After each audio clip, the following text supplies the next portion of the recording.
र हामीले त्यस फोहोरलाई चाहिँ के अरे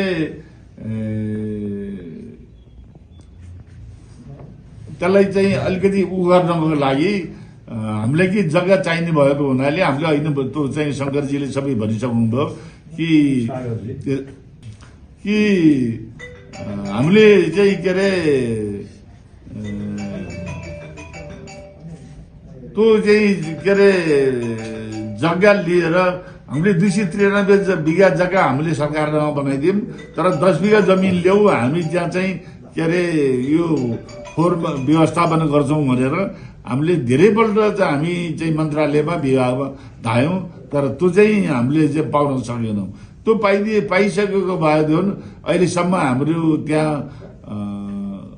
फोहोरको चाहिँ व्यवस्थापन हुने के अरे बनिसकेको थियो।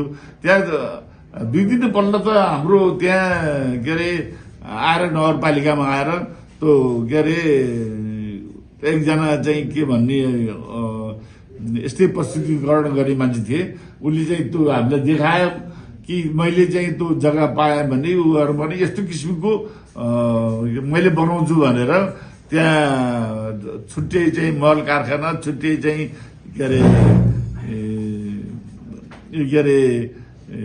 के भन्छ त्यो फुलबारी जस्तो बनाउने पार्कहरू बनाउने त्यस्तो किसिमको चाहिँ बनाएर देखाएको थिए तर हामीले अहिलेसम्म पनि हामीले त्यो जग्गा प्राप्त गर्न सकेका छैनौँ। र मैले त अहिले पनि भनेको छु अस्ति पनि मैले यो 4-5 दिन भयो लुडो त्यो जग्गा प्राप्तिको लागि हामीले चाहिँ त्यहाँ जिल्ला प्रशासनमा गएर मालपोतमा गएर त्यो फाइल तयार भइसकेको छ। कतिपल्ट त के अरे मन्त्रालयले विभागले फिर्ता गरिदियो कतिपल्ट त फिर्ता गरिदिइसक्यो। त्यो फिर्ता गरे पनि मालमा त्यो फाइल जस्तै छ त्यो फाइल चाहिँ मागेर फेरि एकपल्ट चाहिँ हामीले चाहिँ त्यो गरौँ के अरे भनेर चाहिँ भनेका छौँ। र त्यो भयो भने अवश्य पनि त्यहाँ हराभरा हुन्छ र त्यहाँ पार्क भयो भने त्यहाँ मानिसहरूलाई छुट्टै किसिमको आनन्द आउँछ। र हामीले 7 नम्बरमा गर्न चाहिँ लागेका छौँ। 7 नम्बर वडा अध्यक्षले सबै चिज प्रक्रिया पुर्याएर दिनुभएको छ। त्यो भयो भने मलाई जहाँसम्म लाग्छ त्यो 7 नम्बर चाहिँ राम्रो किसिमले हराभरा भएर आउँछ। त्यहाँ त्यही त सो चाहिँ हामीले कोसिस गर्दैछौँ। र अब मलाई जहाँसँग लाग्छ हाम्रो हाजी सबैले हुनुहुन्न उहाँ आएपछि त्यो फाइल चाहिँ मगाएर फेरि हामी एकपल्ट काठमाडौँ चाहिँ गएर त्यो जग्गा चाहिँ हामीले आफ्नो नाममा प्राप्ति गरिसकेपछि अनि हामीले चाहिँ त्यो फोहोर व्यवस्थापनको के अरे टेन्डर हामीले खोलाउनेछौँ।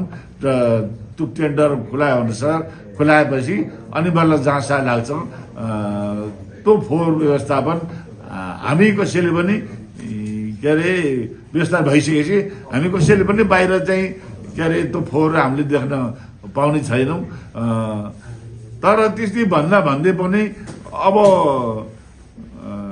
हामीले चाहिँ त्यो जग्गा प्राप्ति गर्न ढिलो भयो भने र टेन्डर गर्न ढिलो भयो भने त जग्गा प्राप्ति नभएसम्म हामीले टेन्डर गर्न सक्दैनौँ।